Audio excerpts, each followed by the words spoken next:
And then, Speaker, the motivation, she says, behind this bill is suspect. Where have I heard that before? Right?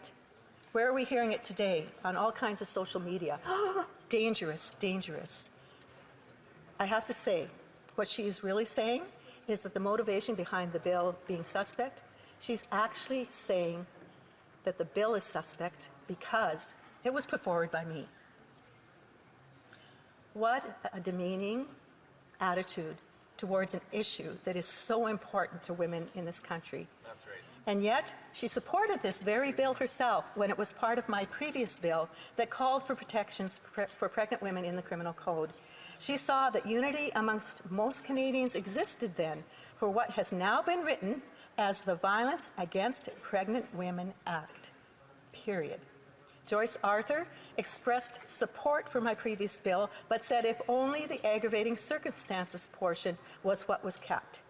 That is what C-311 is. At this point, she was on side with most Canadians. She stated, and I'm quoting, "Because pregnant women are more vulnerable to violence and abuse than non-pregnant women, they fit into the reasoning for aggravating factors." And she said ARC would be willing to support it, especially if it might give some redress and comfort to victims and their families. I can tell you that victims and families across this nation have sensed anything but support from this government when they have chosen to carry their children and face these kind of violent circumstances that were no choice of theirs. It's deplorable.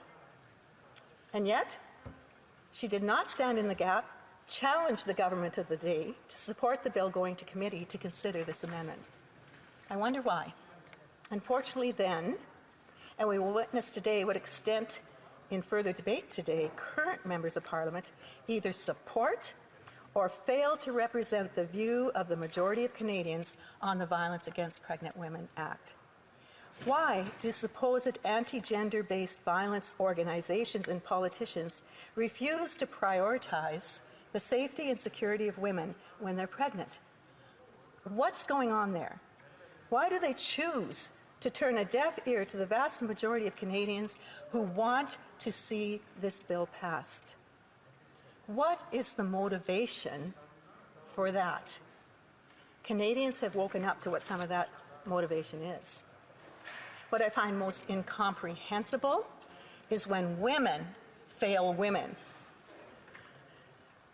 There is no justification for any reason for any woman, including in this place, to sacrifice the choice of another woman to carry her child to term, to deny their value, to deny what we can do in this place to bring further protections to those women who are attacked, who are killed, who face all kinds of violence.